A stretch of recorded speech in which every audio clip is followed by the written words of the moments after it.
Today, I'm going to show you 10 ways people used ordinary EMT conduit to create trellises for their garden. Stay tuned.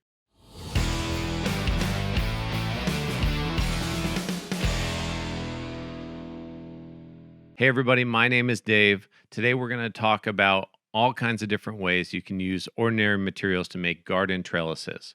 I've got example of 10 customer builds in which they used EMT and some other materials to create trellises for raised beds or backyard gardens. So we're going to get right into it. If you're new to the channel, we like sharing creative uses for ordinary materials so you can finish your DIY project. We share how-tos, tips and tricks, customer builds. So if you like that, please consider subscribing.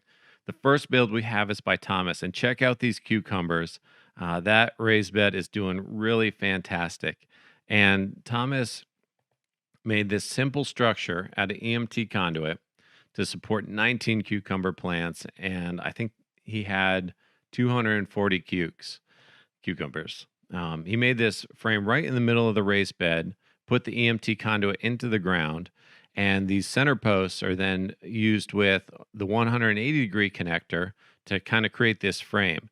And one thing I like that Thomas did, he also did a 90-degree bend on this outside piece of conduit that kind of L's here, and then that saved a connector, and then there's a T connector here. But really great application, very simple, and he stretched trellis knitting all over the whole thing. And then check this out. Look in the background. The tomato plants have the same frame, and they're doing fantastic. So that's a really neat one from Thomas. Love seeing that. Here's one by John. This is for a garden right against their back fence. They're just starting this out, but they wanted a simple trellis frame to go overhead. Used 4 uprights of conduit and then connected those with 90-degree connectors, and then put 2 horizontal pipes in the middle for support. Those are connected with T connectors as well. So it looks like a great start on that one.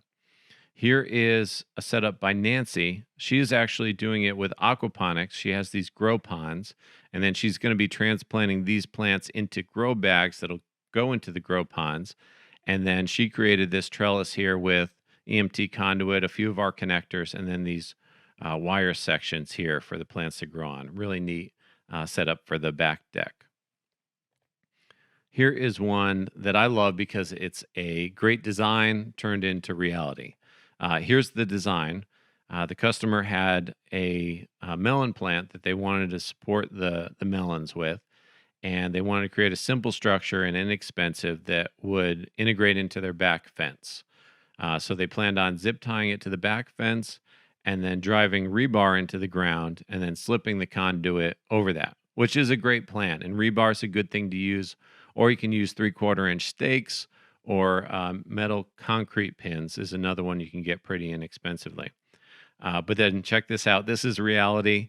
The melon plant's doing great. They're supporting the melons with leggings from this top bar. And then everything is just 2 verticals. They tie into the fence and it does the trick. So I love that one, going from design to reality. That's really neat. Well done. Here's one by Donald. Donald is in New Mexico, and this is a pretty purpose-built structure. On one hand, it acts as a trellis. They've got the wire here for the plants to climb on. But on the other hand, it's also for shade as well. So in the summer months, he uses this shade cloth over the garden.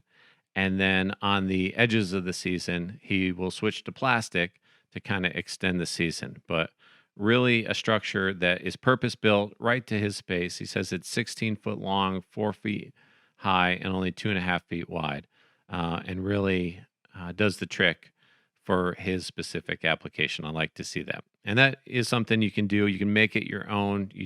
These designs are meant to be inspirational, but definitely fit it to your exact needs. Here's some raised beds by Daniel, and he made these simple trellis panels out of EMT conduit. He's got 3 posts per bed driven into the soil, and then also used 180-degree connectors in the middle and then T's on the end. And instead of bending, like the first example we looked, he used a T connector there. Put trellis netting over them and it looks like a great start to the garden. He's even got some hanging plants in the corner there off of the conduit. I like that.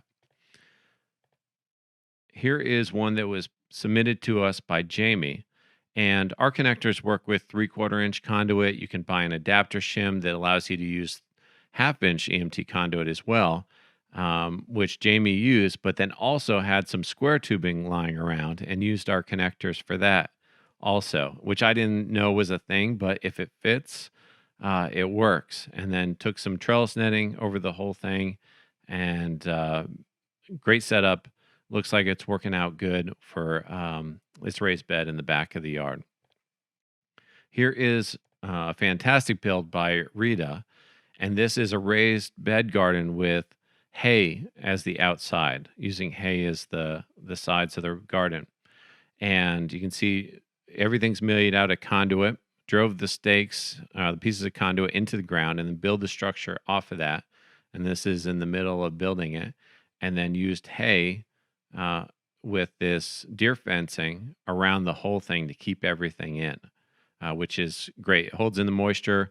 It's composting as the garden matures, and then this center section uh, both holds up the shade cloth and then also provides a trellis for any climbers that she has.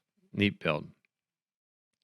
Here is one by Mark, and Mark has a metal raised bed, a cordon steel raised bed that he wanted to provide a trellis for.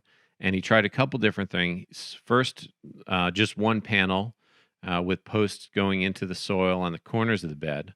But then it was a windy area, so needed um, a little bit more support. So then he came off with 45s and then did another post on the other side of the bed to strengthen it. So if you're in a windy area, that might be a good design for you. Here's another example of that from Home on the Highland on Instagram. You can see that back panel that you can put netting on, and then going off 45s, these two supports that also go into the soil. So a lot of great ideas. I hope that you found this inspirational to your project, and it helps you get some ideas to get your project done. If you have any questions, definitely leave them in the comments or get in contact with us. Our goal is to help you finish your project, and we'd love the opportunity to. Thanks, everybody, for watching, and we'll see you next time. Take care.